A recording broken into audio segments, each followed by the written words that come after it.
Hello दोस्तों, आप सभी का पुनः एक बार फिर से मेरे YouTube channel history by Arjun सिद्ध में हार्दिक स्वागत है। पिछले वीडियो में हमने साइमन कमीशन के बारे में चर्चा करी थी, किस प्रकार से साइमन कमीशन 3 फरवरी को भारत आता है और भारतीयों के द्वारा पुरजोर उसका विरोध किया जाता है। विरोध करने का कारण ये था कि साइमन कमीशन में जो कुल सदस्य थे वो 7 थे और सातों ही अंग्रेज अधिकारी थे। और साइमन कमीशन का काम था भारत में संवैधानिक सुधारों पर एक रिपोर्ट पेश करना जो ब्रिटिश संसद के द्वारा लागू की जाएगी। परंतु सातों अंग्रेज अधिकारी होने के कारण क्या होता है कि भारतीयों के द्वारा इसका विरोध किया जाता है।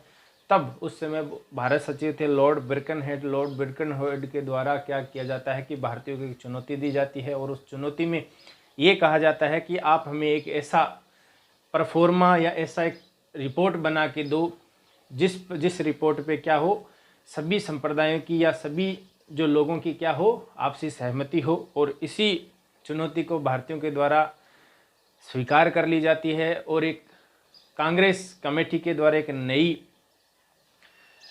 कमेटी का गठन किया जाता है। उस कमेटी का नाम था नेहरू कमेटी और नेहरू कमेटी कुल 8 सदस्यीय कमेटी थी, जिनके अध्यक्ष मोतीलाल नेहरू को बनाए गए थे। और मोतीलाल नेहरू के साथ साथ सुभाष चंद्र बोस भी क्या थे, इसके मेंबर थे। तो क्या पढ़ेंगे आज? नेहरू रिपोर्ट। नेहरू रिपोर्ट क्यों बनाई गई थी? क्योंकि भारत सचिव थे उस समय लॉर्ड बिरकनहेड। बिरकनहेड के द्वारा क्या दी गई थी? चुनौती। और उस चुनौती को स्वीकार करते हुए एक नया कमीशन बनाया जाता है, वो था नेहरू कमेटी या नेहरू कमेटी। इस नेहरू कमेटी में टोटल 8 मेंबर थे और इसके जो अध्यक्ष थे वो अध्यक्ष मोतीलाल नेहरू को बनाया जाता है। और साथ ही साथ क्या थे? सुभाष चंद्र बोस भी इसके क्या थे? मेंबर थे। इन्होंने एक रिपोर्ट बनाकर लॉर्ड बिरकनहेड को पेश की, जिनमें उनके द्वारा कुछ सिफारिशें पेश की गई थी। उन सिफारिशों में सबसे पहली जो सिफारिश थी वो थी भारत को डोमिनियन स्टेट का दर्जा प्राप्त हो। पहला, भारत को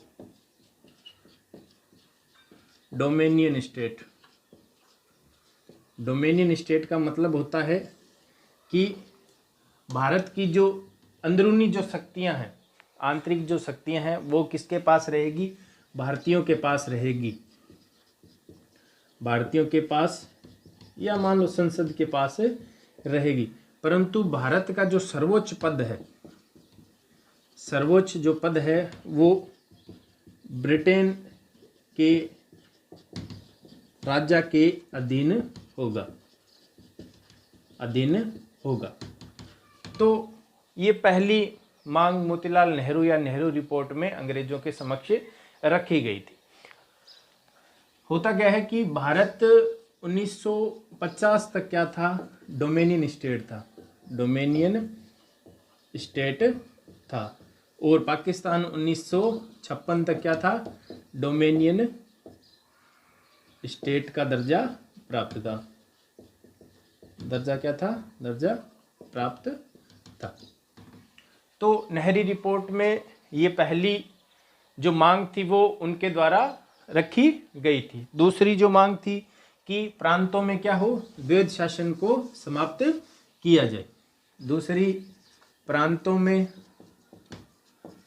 द्वैध शासन समाप्त हो।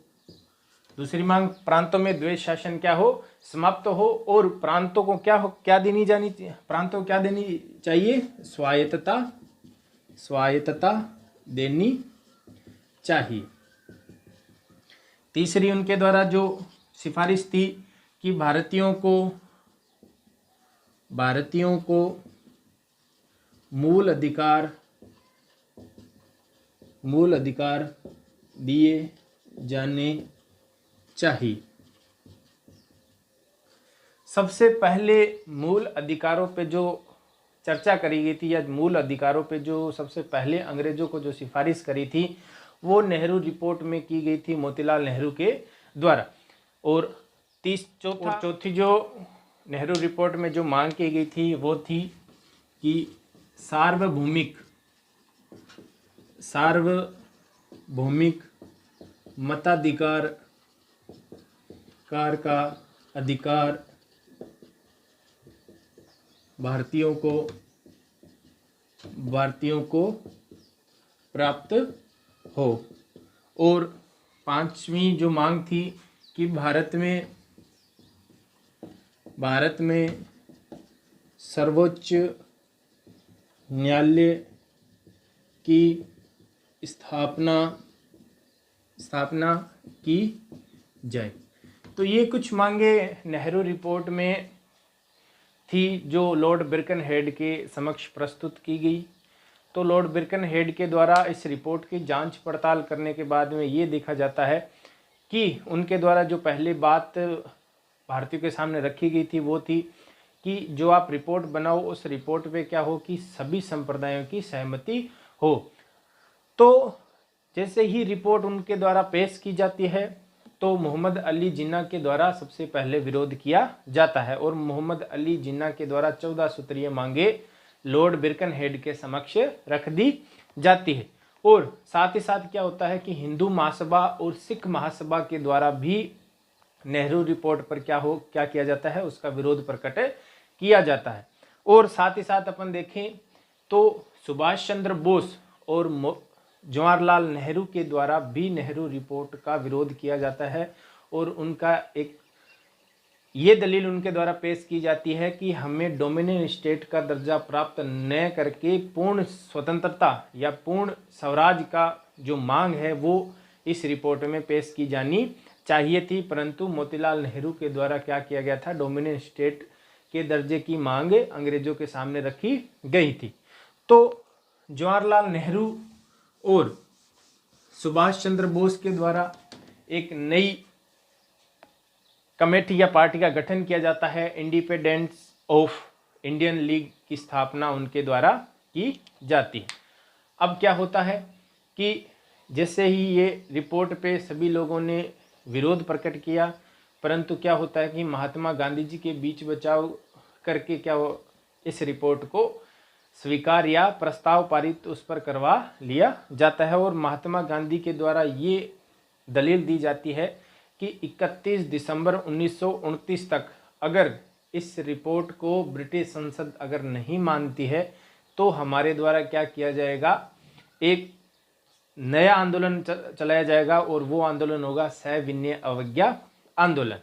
तो इसके बाद में देखें तो दिसंबर में ही कांग्रेस का वार्षिक अधिवेशन था, कांग्रेस का लाहौर अधिवेशन, जिसके अध्यक्ष महात्मा गांधी के समर्थन से जवाहरलाल नेहरू को बनाया गया था। और इसी आंदोलन से क्या होता है कि सविनय अवज्ञा आंदोलन जो गांधी जी के द्वारा जो विचार प्रकट किया जाता है उस विचार पर क्या होता है कि कांग्रेस के द्वारा उसको समर्थन दे दिया जाता है और एक नए आंदोलन की शुरुआत की जाती है, वो था सविनय अवज्ञा आंदोलन।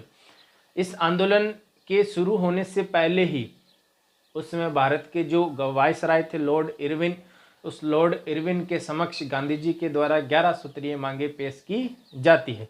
तो अब हम देखेंगे कि गांधी जी की 11 सूत्रीय मांगे कौन कौन सी थी। 11 सूत्रीय मांगे किसके समक्ष पेश की जाती है, तो उस समय भारत के वायसराय थे लॉर्ड इरविन।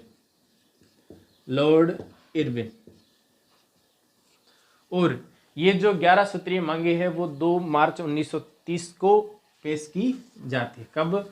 2 मार्च 1930 के दिन ये 11 सूत्रीय मांगे लॉर्ड इरविन के समक्ष रखी जाती है, जिनमें सबसे पहली मांग ये थी कि भू राजस्व में क्या हो कि 50% तक की क्या हो, कमी की जाए भू राजस्व में। किसमें? भू राजस्व में, भू राजस्व के करों में 50% तक कमी की जाए। दूसरी मांग थी कि जो सैन्य व्यय, आपके द्वारा जो सैन्य व्यय किया जा रहा है हथियारों को खरीदने में, उसमें भी क्या हो, 50% की कमी कर देनी चाहिए। तीसरी मांग उनके द्वारा ये रखी गई कि जितने भी जो उच्च अधिकारी हैं जिनको मोटी सैलरी उनको दी जाती है, उन पदों में क्या कर दिया जाए, 50% तक की कटौती कर दी जानी चाहिए। तो उच्च पदों पर 50% तक की क्या कर दी जाए, कमी कर देनी चाहिए। चौथी मांग थी उनके द्वारा कि नमक कानून को समाप्त किया जाए।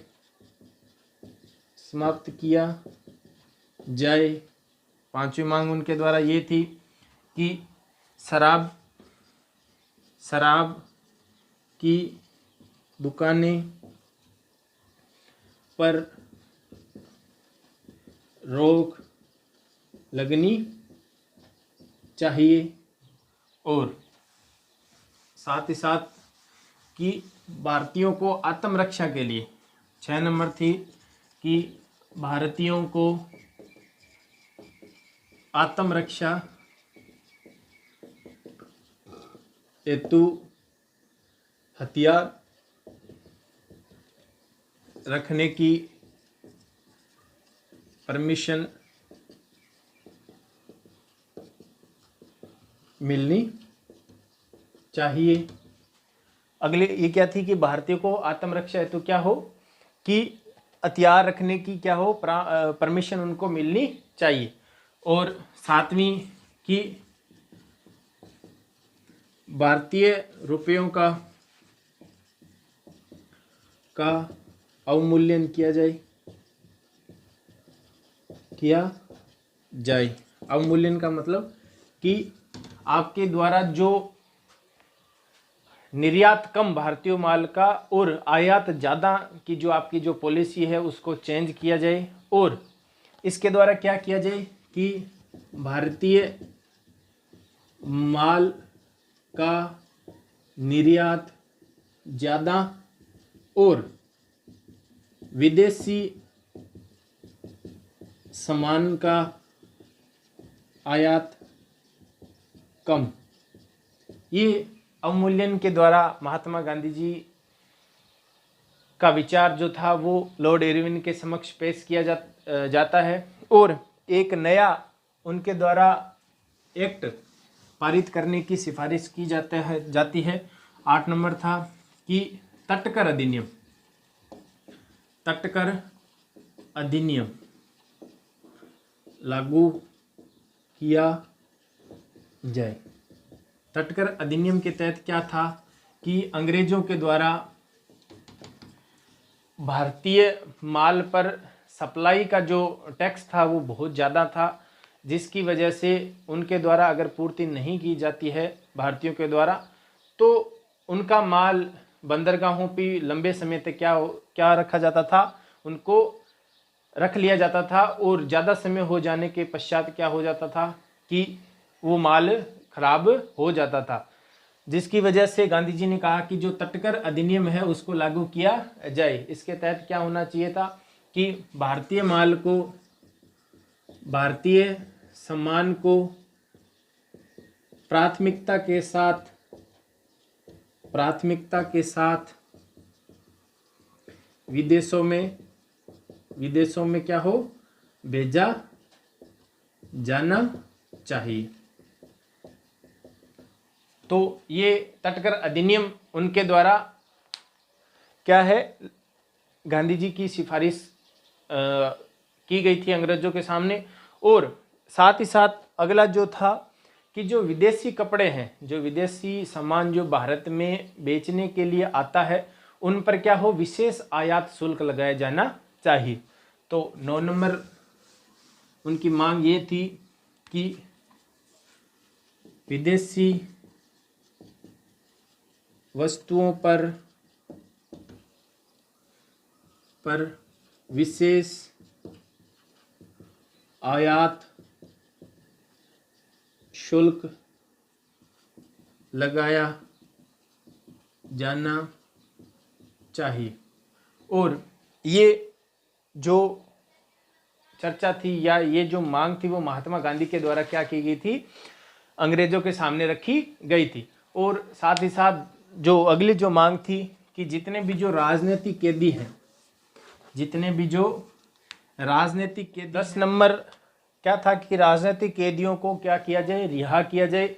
और 11 नंबर लास्ट जो उनकी मांग थी कि जो आपके द्वारा जो गुप्तचर